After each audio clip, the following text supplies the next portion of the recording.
Hi, Facebook friends. Happy Monday. Happy Martin Luther King Day. It's hard to believe another Monday has rolled around. My daughter and my husband currently are shoveling the sidewalk so I can have some peace and quiet in the house for the next 5 to 10 minutes. So I hope last week you enjoyed the topic around, taking a look at being a little bit more mindful when we get a little bit down on ourselves or we, create that malaise, and just really having some passion we go down our path, which is so natural. Oops, excuse me, I kind of clicked off. So natural and so normal to kind of be in those malaise times in our life. So, hi, Lisa. Important.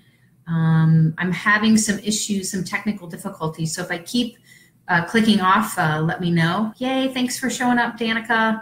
I just went through last week's topic, which was the mindful malaise, and having a little bit of compassion around ourselves as we move through these times of, a little bit of dark, but knowing that we have to kind of have the dark with the light.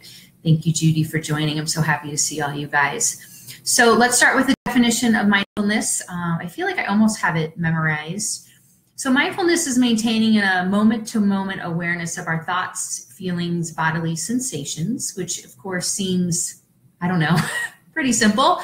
And the really beautiful part of mindfulness that I love is, yes, it's about all these things and creating an awareness, but I think the most important thing is accepting that there's no judgment there, accepting that our thoughts and feelings and emotions, there's no right or wrong way to feel or think, is just kind of part of who we are.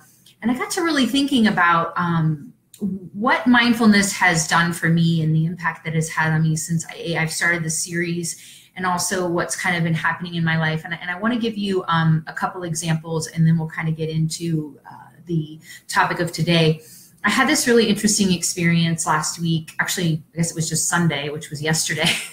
I was in yoga with a friend, and we were just having this conversation, and we were really, truly connected. And for this brief moment, I was so deeply present with her that I completely forgot that we were even sitting on our mats waiting for yoga. And it really, when I say that, it kind of gave me this chill of, wow, this mindfulness practice is really starting to sink into my life and really allowing me to connect with people at a level that I never have before. And it's extremely exciting.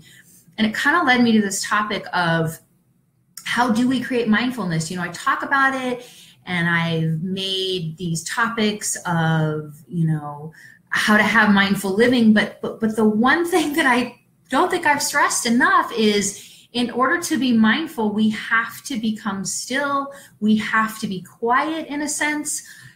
And what I mean by that is we have to take time throughout our day to really just stop and listen. And what's beautiful about that is part of my mindful movement and meditation reboot camp. Last week's theme was around manifesting and intentions and the energy that I'm putting into what I want to manifest in 2018. And my mantra was, I'm listening. And there was something really powerful about that. It allowed me to really periodically stop throughout my day and listen. And I mean listen here. I don't mean listen up here, because the heart mind, I think we struggle.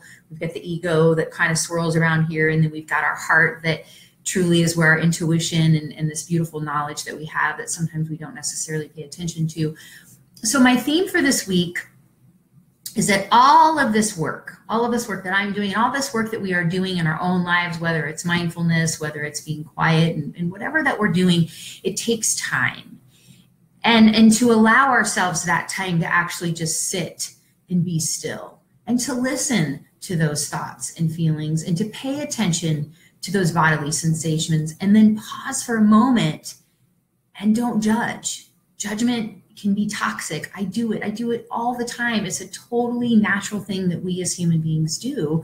But the more we create awareness around it, it's this part of you that more compassion that you give yourself. And so for today, the theme is, I just invite you all to maybe step back step out of your lives, step into your heart, and just listen and take that time to pay attention, take that time to maybe drop in an extra minute or two with your loved ones, your family, your partners, your friends, your community, and really just be in it.